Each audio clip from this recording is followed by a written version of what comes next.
Time. तो जी students, हम आ गए हैं रिव्यू एक्सरसाइज पे और इसका question number 2, if a is equal to 3/2, b 5/3 and c 7/5 then verify. फिर साबित करें। कहता अगर a की वैल्यू ठीक है 3/2 है, b की वैल्यू 5/3 है, c की वैल्यू 7/5 है, तो फिर हमने प्रूफ करना है क्या कि a into b plus c is equal to a b plus a c. Okay, तो हम अगर याद करें तो ये प्रॉपर्टी भी है एक distributive property of multiplication over addition. ठीक है जी, तो उसी प्रॉपर्टी को यहाँ पर ये प्रूफ करवा रहा है और हमने क्या करना है, जस्ट इनकी वैल्यूज़ लिखनी है। ए की वैल्यू है 3/2, बी की वैल्यू 5/3 और सी की वैल्यू 7/5।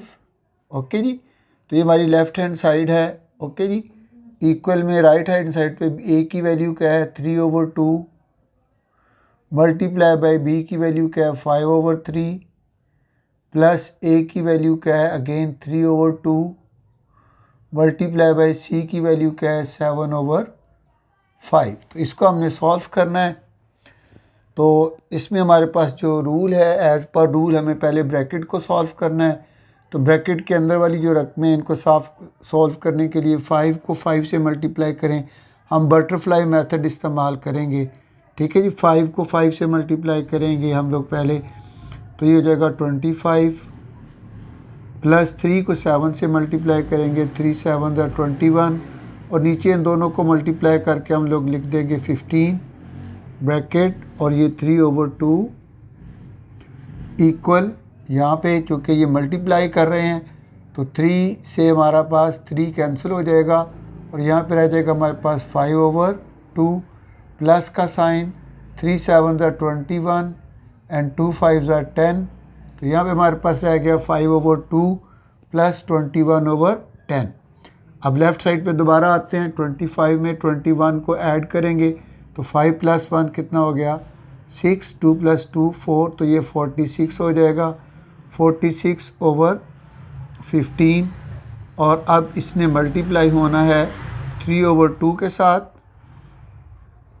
ओके, इक्वल इस साइड पे आते हैं तो अब यहाँ पे हम इन दोनों को क्रॉस मल्टीप्लाई करते हैं। ओके जी, या फिर तो फिर ये हमारा जगह 10 5 50 प्लस 2 21 42/2 10 20। ओके जी, अब इन दोनों को मल्टीप्लाई करें, 3 6 18 1 कैरी, 3 4 12 और 1 13 डिवाइडेड बाई 15 2 30 इक्वल। यहाँ पे दोनों को प्लस करते हैं 50 और 42 को, तो ये बन जाएगा 92 और डिवाइडेड बाई 20। ओके जी, अब हमने देखना है कि ये दोनों नंबर्स की कैंसिलेशन हम किस हद तक कर पाते हैं। ओके जी, तो ये ऊपर 138 जो है वो 3 से डिवाइड होता है, 3 4 12 एंड 3 6 18 और यहाँ पे भी 3 10 30। ओके, तो ये 46/10 आ गया।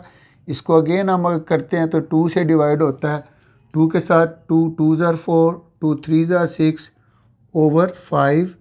तो लेफ़्ट हैंड साइड का हमारा आंसर आ गया 23/5। इस साइड को भी देखते हैं तो यहाँ पर हम लोग इसको डायरेक्ट 4 से डिवाइड करें तो 4 2 8 4 3 12 एंड 4 5 20। तो राइट साइड का आंसर भी हमारा आ गया 23/5। ओके जी, तो इसके साथ ही ये हमारा एक क्वेश्चन जो है वो कंप्लीट हो गया। दूसरे क्वेश्चन के पार्ट की तरफ बढ़ते हैं, जिसमें हम कहता है a + b इंटू सी। ए की वैल्यू हमारे पास क्या है 3/2 प्लस बी की वैल्यू क्या है हमारे पास 5/3 ब्रैकेट और सी की वैल्यू हमारे पास है 7/5 इक्वल अगेन ए की वैल्यू हमारे पास 3/2 और मल्टीप्लाई बाय सी की वैल्यू हमारे पास 7/5 प्लस बी की वैल्यू 5/3 मल्टीप्लाई बाय सी की वैल्यू 7/5। ओके जी, तो सबसे पहले ये ब्रैकेट के अंदर वाले नंबर्स को हम सॉल्व करते हैं। तो 3 3 9, 2 5 10 और 2 3 ज़ा 6 और ये हमारी ब्रैकेट 7/5 इक्वल। अब यहाँ पे करते हैं तो ये मल्टीप्लाई है, इसलिए 3 7 ज़ा 21/10 प्लस 5 7 ज़ा 35/5 3 ज़ा 15। ओके जी, तो अब हम इसको आगे लेके चलते हैं। 10 + 9 कितना होता है? 19/6। ब्रैकेट कहती है कि इसको मल्टीप्लाई कर दें 7/5 के साथ इक्वल। अब यहाँ पे हम चलते हैं तो 10 और 15 है, तो इन दोनों को क्रॉस मल्टीप्लाई करें। 15 को 21 के साथ, 15 1 ज़ा 15, 15 2 ज़ा 30 और 30 और 1 कैरी वाला, तो ये हो जाएगा 315। और 10 को 35 से मल्टीप्लाई करेंगे तो आ जाएगा 350, डिवाइडेड बाई 10 को 15 से करेंगे तो 150। तो यहाँ पे आपके पास कैलकुलेटर भी होगा, आप कैलकुलेटर यूज़ करके कर सकते हैं। 15 को 21 से मल्टीप्लाई करें, ठीक है, तो 315 आ जाएगा। 10 को 35 से मल्टीप्लाई करें 350 आ जाएगा, and divided by this one. अब हमने इसको जस्ट मल्टीप्लाई करना है। 7 9 ज़ा 63, 6 कैरी, 7 1 ज़ा 7 और 6 13 और 6 5 ज़ा 30। ओके जी, इक्वल। अब इन दोनों को प्लस करते हैं जी।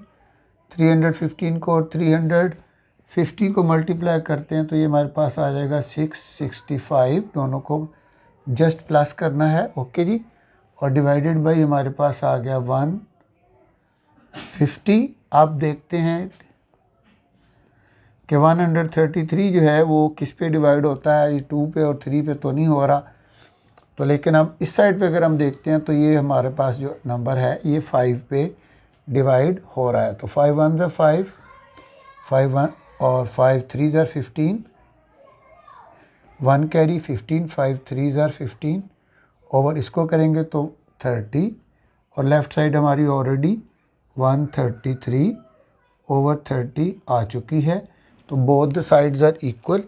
इसको लेफ़्ट हैंड साइड और राइट हैंड साइड करके अलग अलग करके भी इसको सॉल्व किया जा सकता है, बट मुझे प्लेस इतनी जगह मिल गई कि मैं लेफ़्ट एंड राइट साइड को दोनों को एक ही जगह पे रख के सॉल्व कर लूँ, तो आई हैव डन इट। जी, हमारे पास है रिव्यू एक्सरसाइज रिव्यू एक्सरसाइज 1 का question number 6, find the ratio numbers between 4 and 5। Exercise में हम इसको बहुत अच्छे तरीके से कर चुके हैं। हमने क्या करना है, 4 और 5 को प्लस करना है, जो भी दो नंबर दे और उसको डिवाइडेड बाई 2 कर देना है। तो 4 और 5 को प्लस किया तो 9 आया, 9 को डिवाइडेड बाई 2 किया तो 9/2। तो ये हमारे पास एक वैल्यू आ गई। दूसरी वैल्यू लेने के लिए हम पे पता है कि हमने 4 और 5 में से एक लेना और एक पहली वैल्यू लेनी है। तो हम 4 के साथ प्लस करते हैं 9/2 को। इसका जो भी आंसर आएगा उसको बाद में डिवाइडेड बाई 2 कर देंगे। तो लें जी, ये 4 प्लस फ्रैक्शन वाला हिस्सा लिया, उसमें हमने लिखा 9, नीचे हमने लिख दिया 2 और कर्सर को आगे ले जाके इक्वल का साइन किया तो ये 17/2 आ गया हमारे पास। 17/2 को जब हम डिवाइडेड बाई 2 करते हैं, ओके जी, तो हमारे पास जो आंसर आ जाएगा वो आ जाएगा 17/4। तो एक रैशनल नंबर ये हो गया और दूसरा रैशनल नंबर ये हो गया। हमारे पास आंसर हो गया 9/2 एंड 17/4। ओके जी, एक्सरसाइज 1 उसका क्वेश्चन नंबर 1 का पार्ट 1 हमने लिया है। सिंप्लीफाई करने के लिए क्वेश्चन लिख लिया गया है। अब आगे चलते हैं। x raise to the power 15 multiply by y raise to the power 35 divided by z raise to the power 20, और ये फिफ्थ हमारे पास इसका रूट है, तो इसलिए इसकी पावर हो गई 1/5, और ये 1/5 को सब के साथ मल्टीप्लाई कर दें। x 15 multiply by 1/5, y 35 multiply by 1/5 divided by z 20 multiply by 1/5। अब 5 3 ज़ा 15 होता है, 5 7 ज़ा 35 होता है, एंड 5 4 ज़ा 20 होता है। तो हमारे पास आंसर आ गया x raise to the power 3 multiply by y raise to the power 7 and z raise to the power 4। अब ये आगे और सिंप्लीफाई नहीं होता and this is the answer. जी क्वेश्चन नंबर 7 का पार्ट 2 हमने ले लिया है और अब हम इसको देखते हैं। सबसे पहले वी नो दैट कोई भी नंबर हो तो हमने उसकी फैक्टराइजेशन करनी होती है, जिसकी भी हो सकती हो। 3 9s are 27, 3 3s are 9, 3 1s are 3। तो 27 जो है ये चेंज हो जाएगा 3 रेज टू द पावर 3 में, और फिर इसकी पावर है ऊपर 2x और इसका थर्ड अंडर रूट है। तो हम क्या करेंगे, 3 की पावर 3 मल्टीप्लाई बाई 2x और फिर ये इसका चूँकि थर्ड रूट है तो 1/3। ओके जी। तो 3 की पावर 3 2s are 6x को मल्टीप्लाई करें 1/3 के साथ। ओके जी। तो 3 2s are 6 होता है। तो 3 raise to the power 2x is the answer. Okay, वी एक्सरसाइज का क्वेश्चन नंबर 7 का पार्ट 3 हमने ले लिया है और ये 6 की फैक्टराइजेशन हो जाती है हमारे पास 2 मल्टीप्लाई बाई 3, 2 3s are 6 होता है। और ये ब्रैकेट हमें ये कहती है कि 3 की पावर n मल्टीप्लाई बाई 3 की पावर 2। ओके जी। क्योंकि ये n+2 है तो हम जानते हैं कि n+2 उसी वक्त होता है जब दो नंबर सेम मल्टीप्लाई कर रहे हों। Divided by 3 raise to the power n multiply by 3 raise to the power 1 minus 3 raise to the power n। Okay ji.